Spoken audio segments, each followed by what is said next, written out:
En este vídeo vamos a dar una breve introducción a la tecnología de los autómatas programables, particularizando los datos para el PLC del laboratorio, que estamos viendo a la derecha de esta transparencia, que es el PLC CQM1 de la marca Onron.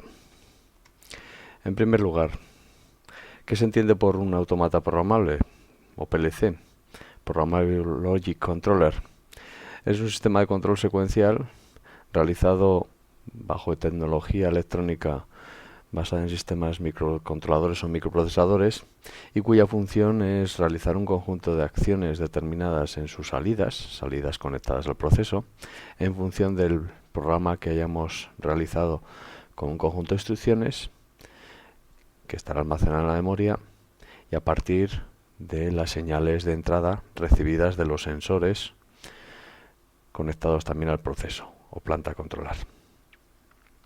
Una de las características importantes de un PLC es su reprogramabilidad, lo cual nos confiere una gran ventaja, que es la adaptabilidad a cualquier aplicación, sin más que modificar el programa.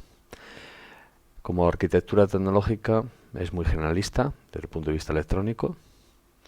Como elemento de control es muy robusto, ya no solo por las tarjetas electrónicas, sino por los elementos de protección que contiene toda esa electrónica. Es un elemento fiable, tiene gran fiabilidad frente a otras tecnologías ya más en desuso, como es la electrotecnia, sistemas cableados. El tamaño es bastante reducido comparativamente con estas otras tecnologías más obsoletas y la puesta en marcha y mantenimiento es relativamente sencillo. No obstante, para esta tecnología necesitamos lógicamente conocer cómo se programa, utilizar los lenguajes de programación definidos para tal uso. Necesitamos técnicos que sepan esos conocimientos, y una pequeña limitación, que cada vez lo es menos, es la limitación en el control de procesos de alta velocidad. En esos casos, repito, cada vez menos van a ser las limitaciones en las cuales debemos sustituir nuestro PLC por nuevas o tecnologías más avanzadas, como electrónicas de control más específicas. ¿Qué es un PLC? Desde el punto de vista de electrónico, no es más que un sistema microprocesador con una CPU, microprocesador y un sistema de memoria. Pero además de eso, fundamentalmente tenemos un conjunto de tarjetas donde vamos a poder conectar nuestras entradas procedentes de nuestros sensores, y a partir de ahí, una vez leídas y en función de nuestro programa situado en la memoria de usuario, y además de la situación de las entradas en cada instante determinado o grabada en la memoria, y también conocidos los estados de las salidas en instantes anteriores, podemos actuar directamente sobre los actuadores a través de las tarjetas de salida. Tarjetas de salida y tarjetas de entrada que permiten conectividad tanto de señales analógicas como señales digitales. Desde el punto de vista de detalle del microprocesador, de lo que es un PLC a nivel de arquitectura, lo vemos aquí también desarrollado. Tenemos un bus interno con una conectividad entre todos los elementos internos y básicamente tenemos la CPU con el sistema microprocesador y una pequeña memoria firmware de tecnología EEPROM o ROM, que contiene el sistema básico para codificar las instrucciones. Y luego también a nivel externo podemos tener memoria de tecnología RAM, donde podremos almacenar datos de usuario. En nuestro autómata se va a llamar esta zona de memoria DM, o nuestro programa ya implementado en este PLC. Nuestro autómata se llamará esta zona de memoria US. Y además podemos conectar a todos estos elementos, básicamente el sistema microprocesador, lo que tenemos por aquí arriba, a través del bus interno podemos conectar lo que hemos dicho en la transparencia anterior. Nos podemos conectar a través de una serie de tarjetas de entrada-salida específicas, nuestras entradas procedentes de los sensores y también nuestras salidas conectarlas a los actuadores, sensores de tipo final de carrera, sensores tipo RID, sensores fotocélulas, sensores 100% electrotécnicos. Y lo mismo son los actuadores salidas, salidas como pueden ser contactores de motores, también salidas a bobinas de electroválvulas, indicadores luminosos, indicadores sonoros. Y además de estos elementos, en un PLC podemos disponer de una fuente de alimentación que alimente toda esta zona superior de microprocesador, sistema de microprocesador, además de todas las tarjetas de entradas y salidas. Y también puede disponer de otras tarjetas más específicas, como por ejemplo una tarjeta que permita la conectividad a una interfaz de programación de ese autómata en modo local, a través de una interfaz, como se dice aquí, para una unidad de programación manual. También podemos conectar tarjetas dedicadas a periféricos específicos, como pueden ser impresoras, etcétera. Y luego también podemos tener otros tipos de interfaces de comunicación de tipo más genérico, comunicaciones bien sea Ethernet, Profibus, DeviceNet, RS232, en general comunicaciones serie, otro tipo de comunicaciones. Bien, a partir de ahí vamos a detallar ahora en qué consiste un microprocesador por dentro. Un microprocesador por dentro, como arquitectura von Neumann genérica, tiene una unidad aritmético-lógica con la cual se realizan operaciones aritmético y lógicas, de ahí su nombre, ALU, unidad aritmético-lógica. Y además, para realizar esas operaciones necesitamos una serie de registros. Uno de ellos se denomina de forma genérica acumulador, pudiendo existir otros varios. Y el resultado de esas operaciones va a venir registrado una serie de bits, banderas, flags, que es lo que se representa aquí. También podemos tener otros registros de pila, donde podremos utilizarlos para transferir información entre distintos subprogramas, subprocedimientos, funciones. Y también podemos disponer de un programa monitor del sistema que esté monitorizando en todo momento el estado del microprocesador y sus elementos internos. Además, cada una de las instrucciones las debemos decodificar con el elemento decodificador, que a partir del intérprete externo permitirá identificar cada una de las nano operaciones que hay que realizar para cada una de las instrucciones decodificadas, repito, con el decodificador. También podemos disponer o tenemos que disponer en un sistema de microprocesador un oscilador que haga trabajar a ese microprocesador a una determinada frecuencia de trabajo, los hercios a los cuales va a trabajar el microprocesador. Y también podemos disponer en ese microprocesador de un elemento que se llama contador de programa, que lo que hace es realizar un conteo o un contaje, mejor dicho, de cada una de las instrucciones de forma secuencial una a una que vamos ejecutando en nuestro programa. Todos estos elementos se conectan en un único bus, subdividido en 3 buses específicos. Uno de ellos va a ser el bus de direcciones, que va a permitir direccionar las celdas las celdas donde van a estar ubicadas los datos de trabajo, que van por el bus intermedio denominado bus de datos. El bus de datos es bidireccional, el bus de direcciones es unidireccional y el bus de control lo que hace es seleccionar las operaciones que vamos a realizar entre el microprocesador y la memoria y otros elementos, operaciones de lectura, escritura, etcétera. En concreto, nuestro automata CQM1, la CPU, tiene una referencia normalizada en Onron que se llama CPU41-E, caracterizada por una posibilidad de conectar externamente 196 puntos o bits. La terminología puntos en Onron equivale a bits. Por lo tanto, podemos conectar como máximo 196 bits asociados a entradas-salidas. Podemos también hablar de entradas-salidas digitales analógicas. Las digitales, lógicamente, consumirán un único bit, mientras que las analógicas podrán consumir más bits. Por ejemplo, 8 o 16 bits cada una de las entradas o salidas analógicas. También disponemos en nuestra CPU de nuestro autómata, podemos disponer de una zona de memoria para almacenar datos de usuario, se llama la zona DM, y en este caso el tamaño de nuestra zona de memoria DM es de 7. Perdón, esta zona de memoria es la zona, esta zona de memoria que estoy señalando ahora mismo es la zona de programa de usuario.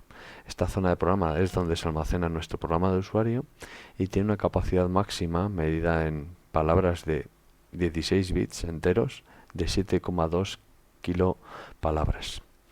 Y como iba diciendo antes, también tenemos otra zona donde podemos guardar nuestros datos de usuario. Esta zona se denomina DM, Data Memory, cuyo tamaño en palabras de 16 bits. En nuestro autómata va a ser como máximo un tamaño de 6 kilopalabras.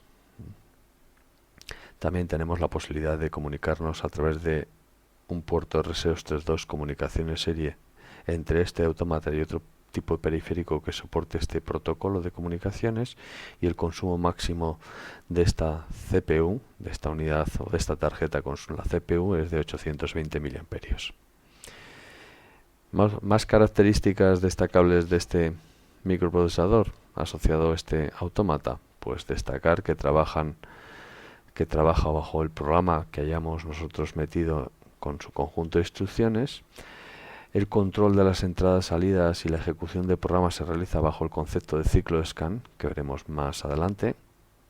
La programación puede realizarse en diagrama de contactos, también se puede programar en lista de instrucciones. Nosotros nos vamos a centrar en este curso en programación en esquema de contactos o ladder. Las longitudes de cada una de las instrucciones tienen un tamaño variable, que suele ser de un paso para una instrucción. Aquí las unidades de medida para el tamaño de la instrucción se denominan pasos en este autómata, y pueden utilizar como tamaño de 1 a 4 canales cada instrucción. ¿Cuántas instrucciones vamos a manipular nosotros en este autómata? Pues vamos a manipular en este curso solo las 14 básicas. Es posible que alguna más, pero además tenemos otras muchas más, 137, con posibilidad de hacer otras operaciones más avanzadas que no vamos a ver en este curso. Tenemos, como hemos dicho, 7,2 kilopalabras de capacidad de programa, y aquí vamos a ir viendo todas y cada una de nuestras zonas de memoria que vamos a ir detallando ahora paso a paso. Tendremos que hablar de zonas de memoria asociadas a las entradas y salidas, IRs. Físicamente vamos a poder conectar 12 canales de 16 bits, 192 bits, puntos de entrada-salida. Podemos trabajar con otra zona que le vamos a llamar SR, Special Relay. Otra zona que le vamos a llamar TR, Temporary Relay. Otra zona que se llama HR, Holding Relay. Otra zona que se llama AR, Auxiliary Relay. Y otra zona Link, LR, que se denomina Link Relay. También hay otra zona dedicada a la manipulación de temporizadores y contadores. Y por último aquí tenemos también otra zona dedicada a los datos de usuario, unos 6 kilopalabras, en concreto 6144 palabras. ¿Qué tecnología utiliza todas esas zonas de memoria? Pues bueno, básicamente suelen estar implementadas en tecnología RAM. Aunque es verdad que en los autómatas modernos suelen tener una EEPROM donde parte de esas zonas de memoria se salvaguardan, se hacen copias de seguridad en esta EEPROM. Esas zonas de memoria, como hemos dicho anteriormente, van a poder almacenar bits, lo que llama él puntos, asociados a señales digitales, que es lo que vamos a trabajar nosotros, como he dicho antes, en este curso. Pero también va a poder manipular y almacenar variables analógicas de entrada y salida. Fundamentalmente, los datos a almacenar en esas zonas de memoria van a ser entradas físicas procedentes de sensores digitales en nuestro caso, salidas físicas procedentes o destinadas a conectar a salidas sobre actuadores, también digitales, y también podremos almacenar variables internas de nuestro proceso, por ejemplo, variables para almacenar el estado de marcha paro, variables para almacenar emergencias, variables para almacenar estados de un graphet, etcétera, etcétera. Y luego también podremos almacenar en otra zona de memoria, la zona propiamente exclusiva para el programa de usuario, zona que se llama US, de 7,2 kilopalabras. Vamos a detallar las zonas y vamos a empezar a desarrollar los detalles de cada una de las zonas. La zona I/O es la zona más importante, que nos va a permitir manipular no solo las entradas y salidas físicas, Input-Output Relay, sino otras zonas de entrada y salida para almacenar datos internos. Esta zona de memoria puede manipular datos a nivel de bit dentro de cada canal. La forma de direccionar las memorias en el autómata es a través de palabras de 16 bits, lo que en el argot de Omron se denomina canal. Un canal posee 16 bits. En concreto, vamos a disponer de un canal en nuestro autómata para poder conectar sensores en las 16 entradas, que se va a denominar el canal 0. Y lo mismo tendremos un canal físico para poder conectar 16 salidas físicas, que va a ser el canal 100. Además, entre el canal 0 y el canal 99 podemos disponer en concreto de algunos otros canales, por ejemplo entre el 16 y el 95, para poder trabajar nosotros y almacenar variables internas a nivel de bits tranquilamente. Y lo mismo entre el 116 y el 195. Esos datos se sacan directamente del manual específico del autómata CQM1 de Omron. Redondeando, disponemos aproximadamente de 2800 bits donde podemos almacenar nuestras entradas y salidas físicas y sobre todo nuestras entradas y salidas, nuestras variables internas de entrada y salida. Repito, a nivel de físico solo podemos manipular 16 entradas digitales y 16 salidas digitales, además de las otras variables analógicas de entrada y salida que no vamos a ver en este curso. Luego hay otra zona que se puede utilizar también para almacenar bits, que es la zona Holding Relay. Su función es exactamente la misma, almacenar bits internos como variables internas, y tenemos en concreto 100 canales, denominados del HR0 al HR99, cada uno de ellos con 16 bits. Creo que da un total 16%, 1600 bits, 1600 puntos en esta zona de memoria. La ventaja de esta zona de memoria es que sobre ella no se pierde la información aunque se apague la alimentación del autómata. Por lo tanto, es importante en muchos casos almacenar la información en esta zona, ya que podemos rescatarla una vez que realimentemos de nuevo o podamos conectar el autómata a la fuente de alimentación. Supuestamente se ha ido a la alimentación por motivos ajenos a nuestra voluntad. Luego hay otra zona que se denomina SR, Special Relay. Esta zona tiene, creo que son 12 canales denominados desde el canal SR244 al 255. Son 12 canales por 16, creo que son 192 puntos, dedicados a una serie de bits especiales, bits que tienen un uso muy específico. En casi todos los lenguajes de programación de autómatas disponemos de estos bits. Bits de primer ciclo de scan, un bit que siempre está 1, un bit que siempre está 0, un bit que detecta si la comparación de dos operandos es mayor o igual, menor o igual, o bits que conmutan a una determinada frecuencia de trabajo, a una frecuencia de 1 segundo, una frecuencia de 0,1 segundo, etcétera. Estos bits se almacenan aquí en la zona Special Relay. Luego tenemos otra zona que es la zona AR, Auxiliary Relay, que es una zona dedicada para configuraciones y detección de errores en el PLC. De esta vamos a hablar poco. Únicamente decir que creo que en el autómata CQM1 es una zona que tiene 28 canales numerados del 0 al 27. Un total de 400 y pico bits o puntos. Una zona muy importante que nosotros vamos a utilizar a la hora de programar nuestro PLC es la zona de temporizadores y contadores. Esta zona puede almacenar información dedicada a 512 temporizadores y contadores. En este caso, en nuestro autómata, esta zona es compartida para los 512 temporizadores o contadores. En otros autómatas esta zona está separada, una para la zona de temporizadores y otra zona para la de contadores.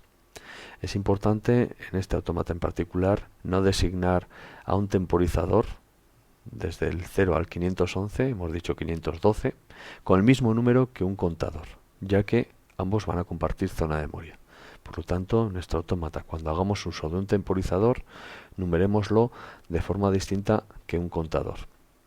Y luego tenemos, como hemos dicho, la zona de usuario, de datos de usuario, que es de unas 6 kilopalabras. Destacar que estas 5 primeras zonas, IO, HR, SR, AR y la zona de temporizadores y contadores, son zonas de memoria que se puede acceder a nivel de bit. Podemos hacer operaciones dentro de esos canales de 16 bits a nivel de bits, activar, desactivar, leer o escribir esos bits. Mientras que en la zona de usuario, zona de datos de usuario DM, su uso solo se puede hacer a nivel de canal, es decir, manipulación directa de los 16 bits en conjunto que constituyen ese canal. Los bits de un canal se enumeran desde 0 hasta el 15. El bit 0 es el bit menos significativo y el bit 15 es el bit más significativo de cada canal. Ahí tenemos el mapa de memoria, donde se ven detalladas todas esas zonas de memoria. Y aquí también se muestra toda esa información que hemos ido explicando en las transparencias anteriores. Destacar sobre todo que en el autómata de laboratorio tenemos el canal de entrada numerado con el canal 0, y si queremos acceder al bit 7 tendríamos que indicarlo con 000.07.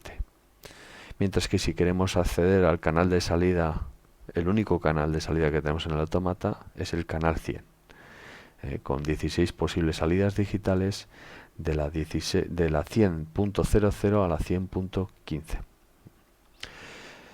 Aquí tenemos la zona de relés especiales, como hemos dicho, unos 184 bits. Otra zona que no he hablado en la transparencia anterior y que está aquí es la zona TR, Temporary Relay. Es una zona dedicada para almacenar marcas internas. Esas marcas internas en la programación de autómata se almacena en esta zona que se denomina TR y que tiene básicamente 8 bits. Se puede utilizar lógicamente cualquier otra zona. Aquí tenemos la zona HR con 100 canales desde el 0 al 99 y la zona R con 448 bits o puntos, con en este caso 28 canales desde la R0 a la R27. Y aquí la zona de temporizadores controladores, área TC, con 512 bits dedicados para no solo detectar cuando ha finalizado la temporización o cuando ha finalizado el contaje de un contador con esos 512 bits, sino también para indicar los valores de inicialización de esos temporizadores y contadores. Y aquí tenemos la zona de datos de usuario. Destacar que solo podemos trabajar a nivel de lectura y escritura con los 6120 canales iniciales, y luego tenemos otra zona muy particular de canales que solo podemos leerlos, y luego hay otra zona dedicada a una serie de canales que nos van a permitir modificar configuraciones del PLC. Y por último, aquí abajo tenemos la zona donde se almacena el programa de usuario US o UM. Aquí tenemos un listado de los bits de la zona Special Relay. Destacar, por ejemplo, el bit siempre on, 253.13, siempre off, siempre apagado, el 253.14, y el que nosotros vamos a utilizar muy a menudo va a ser el bit de primer ciclo scan, 253.15. Aquí tenemos algún bit especial que podemos utilizar más, por ejemplo, para un bit interno que conmuta a una frecuencia de 1 minuto, el 254.00. Este se utiliza menos, igual que este, que tampoco se utiliza mucho. La frecuencia de conmutación es demasiado alta, 0,02 segundos.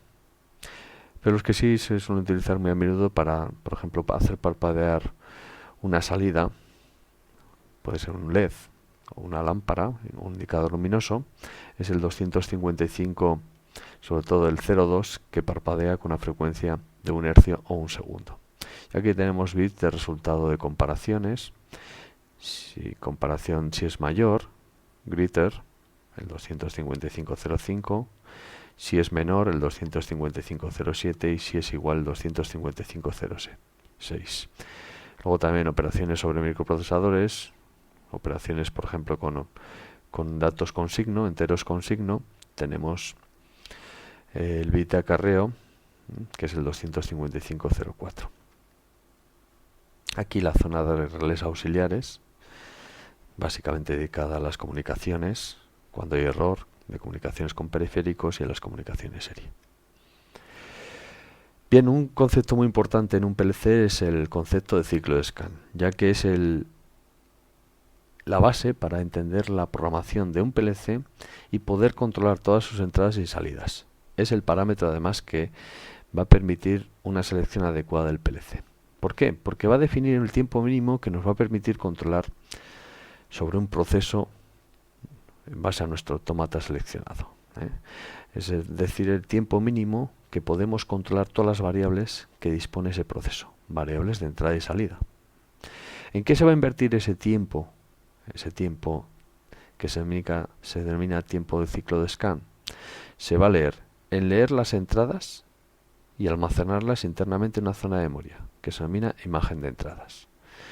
Por otro lado, a partir de ahí, luego se va a ejecutar el programa que nosotros hayamos diseñado, y lógicamente a partir de esa zona de memoria donde nosotros tenemos las entradas ya copiadas y además de las salidas que también hemos copiado en estados anteriores, también las tendremos disponibles, pues repito, podemos ejecutar nuestro programa.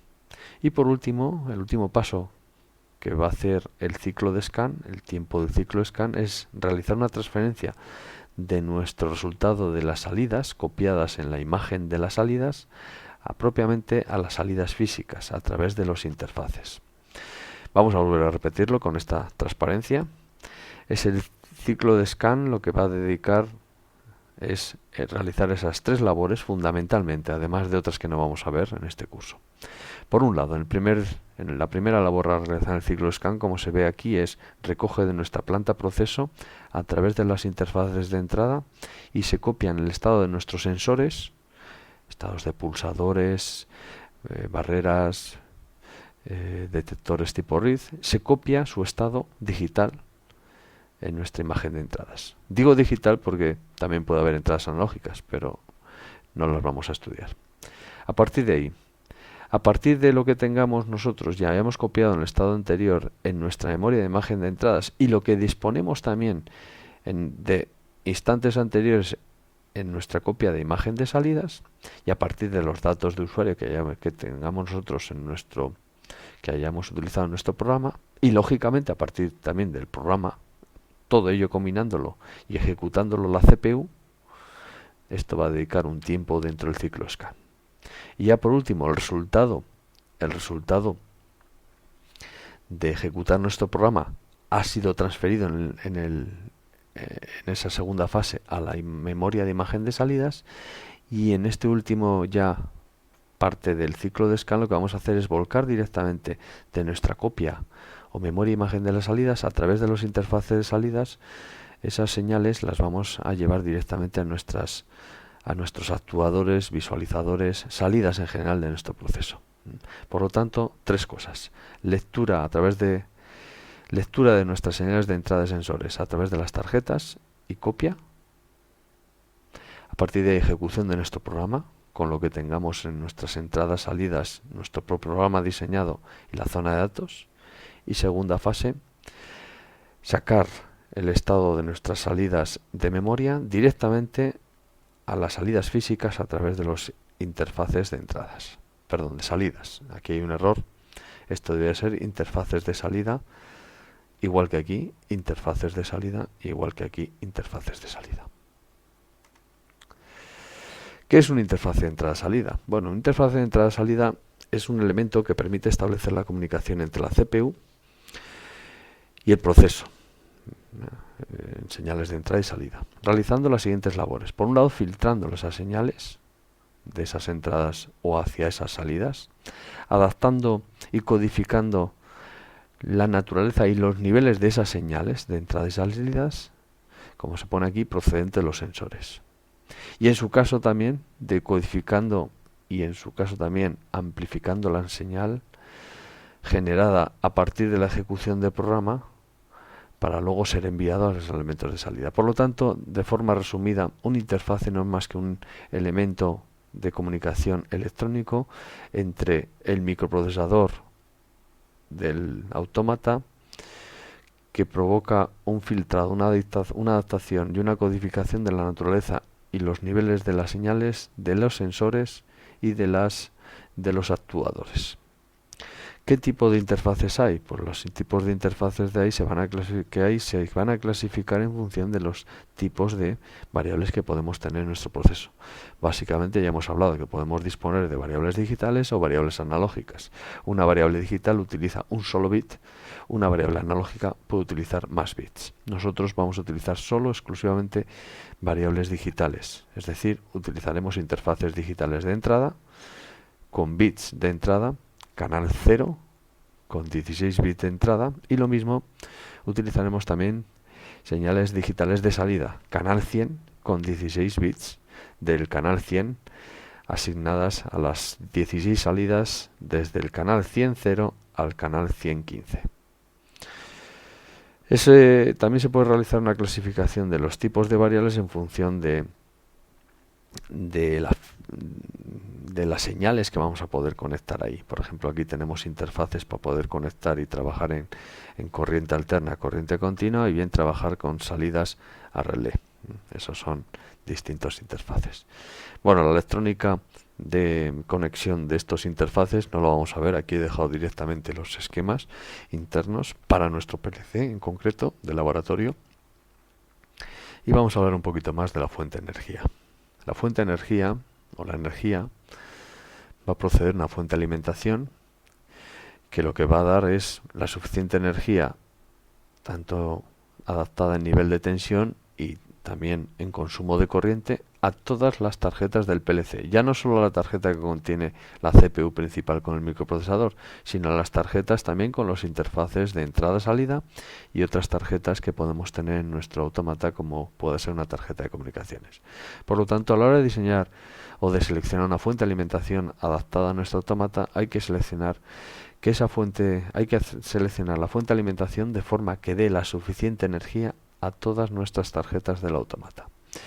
Fundamentalmente, casi todos los fabricantes nos dan la posibilidad de seleccionar, o incluso ellos tienen ya fuentes de alimentación predimensionadas en función del autómata a seleccionar, con el número de unidades a escoger en cada autómata, unidades de entrada y salida. ¿Cómo se programa un autómata? El lenguaje de programación es muy variado. En primer lugar, ¿qué es un lenguaje de programación? Pues como pongo ahí, es un conjunto de instrucciones, órdenes o símbolos disponibles para escribir un programa. Por lo tanto, el programa lo que va a constituir básicamente es de un conjunto de instrucciones. Las instrucciones pueden ser textuales o pueden ser simbólicas. De ahí los distintos tipos de lenguajes de programación.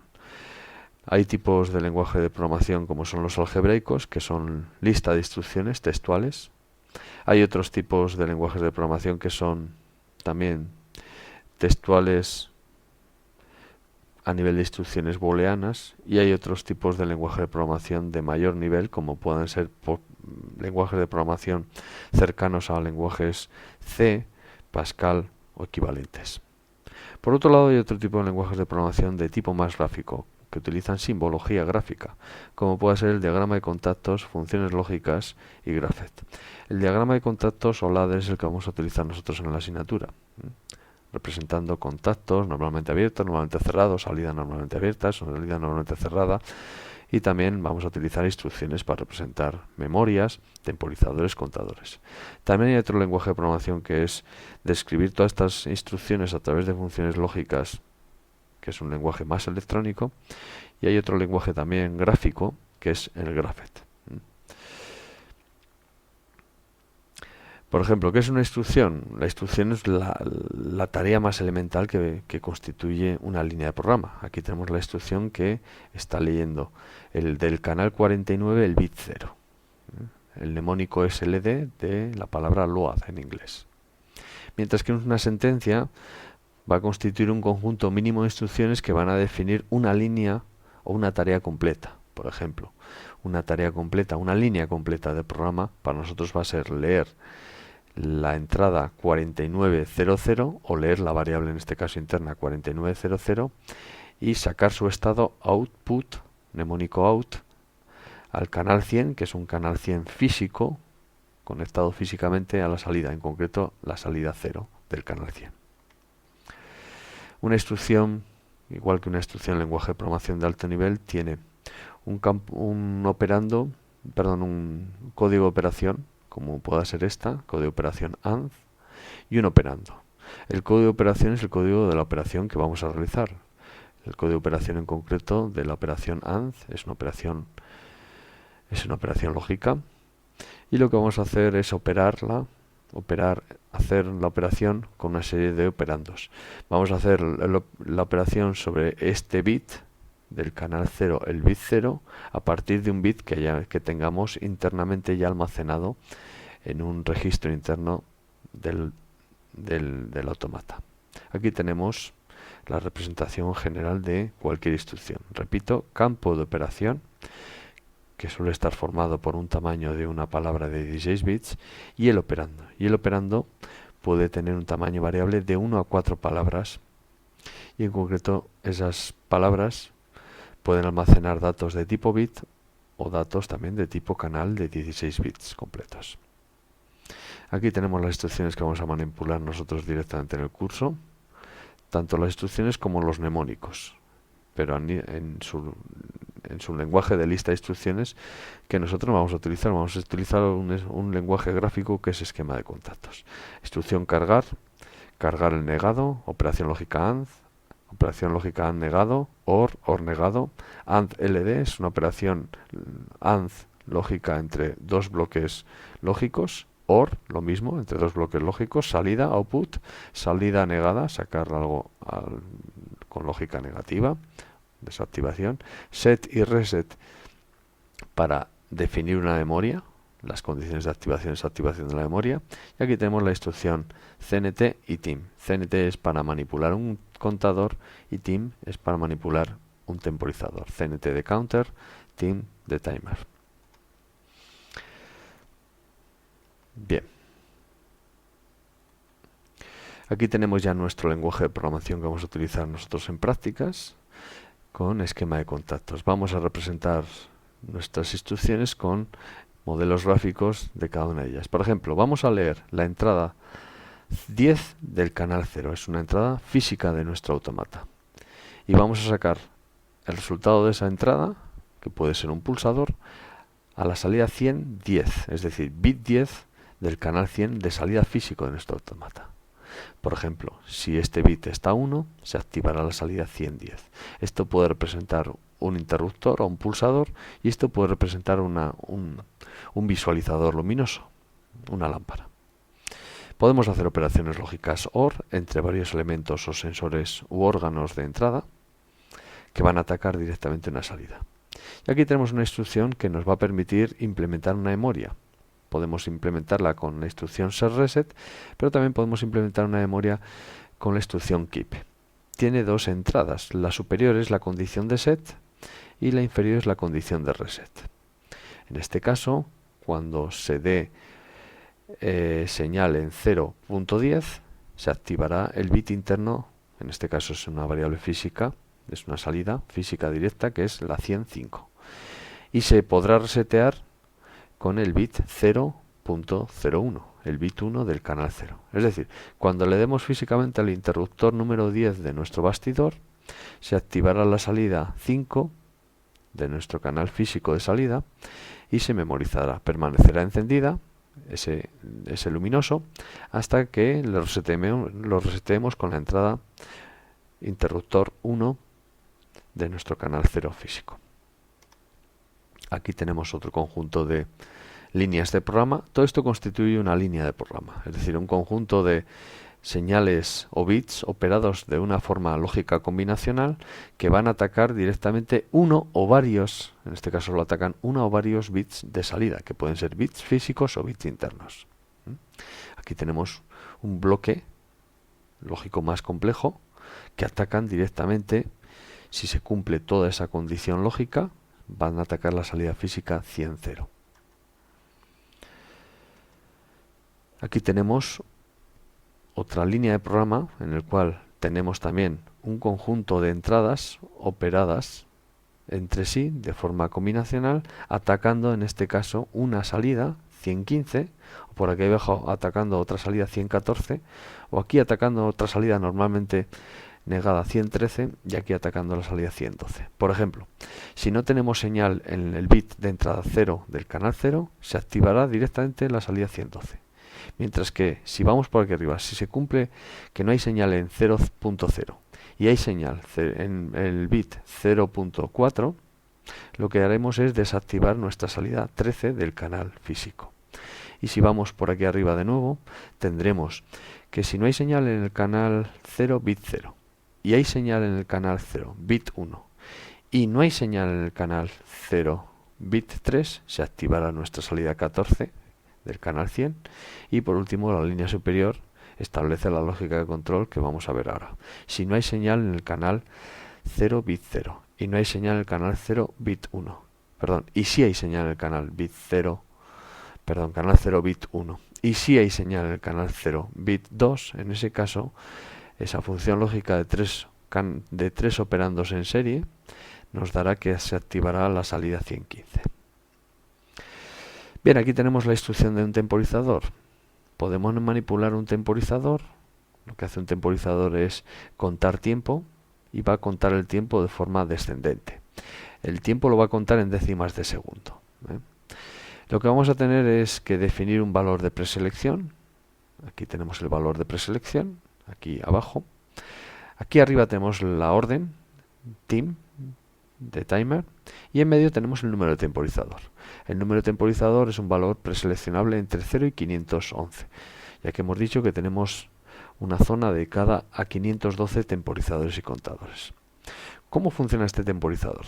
Pues bueno, aquí tenemos el diagrama de tiempos que dejó al alumno para que lo analice, y aquí lo voy a explicar brevemente el funcionamiento del temporizador. Mientras haya señal en la entrada 0 del canal 0, el temporizador empezará a descontar en décimas de segundo a partir de este valor que hayamos nosotros metidos en el valor de preselección. ¿Qué valor de preselección hemos metido aquí? Es un valor constante que va medido en décimas de segundo. En este caso son 100 décimas de segundo, que equivalen a 10 segundos.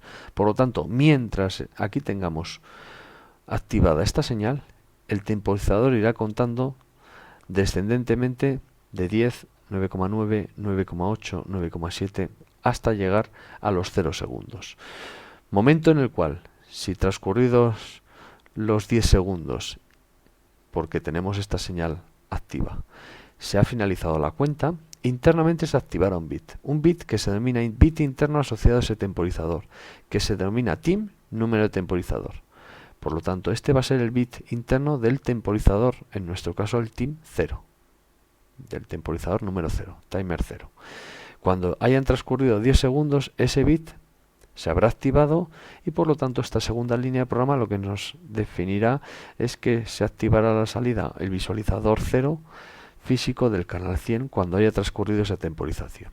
Mientras que la última línea lo que nos define es que mientras no haya finalizado la temporización, señal completamente inversa a la anterior, contacto normalmente cerrado, lo que se activará es la salida 110.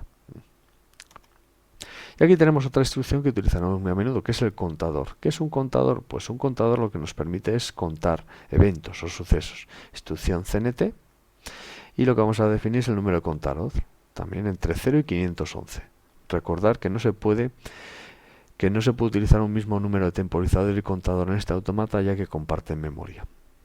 Y por último, lo que tendremos que indicar aquí es el valor de preselección inicial. El valor inicial de piezas a contar, el valor inicial del contador. En este caso, en unidades, 5 unidades a contar. En formato BCD, binario codificado decimal. ¿Cómo funciona un contador? Aquí he dejado el diagrama de tiempo para que se analice. Y aquí tenemos, aquí arriba, en el contador, tenemos una señal que nos va a permitir activar una cuenta, indicar una cuenta. El contador, por defecto, y esto es importante, es un contador descendente. Por lo tanto, cada vez que tengamos aquí activada esta señal, lo que provocaremos es una cuenta descendente desde el valor inicial que tengamos en el contador. Es decir, si tenemos 5 y aquí tenemos un 1, en un momento dado, pasaremos de 5 a 4. Si luego volvemos a tener otro pulso en esta señal de aquí, CP, pasaremos a tener de 4 a 3. Y si tenemos otro pulso, de 3 a 2 así hasta que lleguemos a 0. Momento en el cual el bit interno asociado a este contador, que se denomina CNT número de contador, se activará. Por lo tanto, si tenemos en este ejemplo un valor de preselección de 3 unidades, 3 piezas a contar, y le damos al interruptor 1 de nuestro autómata 3 veces, a partir de ahí lo que se habrá ejecutado son 3 cuentas descendentes, de 3 a 2, de 2 a 1 y de 1 a 0. Por lo tanto, cuando se alcance el 0, el bit interno se habrá activado. Momento en el cual la segunda línea nos está diciendo que se activará el LED 15 de nuestro bastidor. Y ya para finalizar, no he hablado de esta entrada R, que lo que hace es resetear el contador. Cuando tengamos aquí un 1 lógico, lo que haremos es resetear el contador del valor que tenga en cualquier momento al valor inicial que le hayamos dado. Es decir, lo que haremos es reinicializar este valor, resetear este valor de nuevo 3.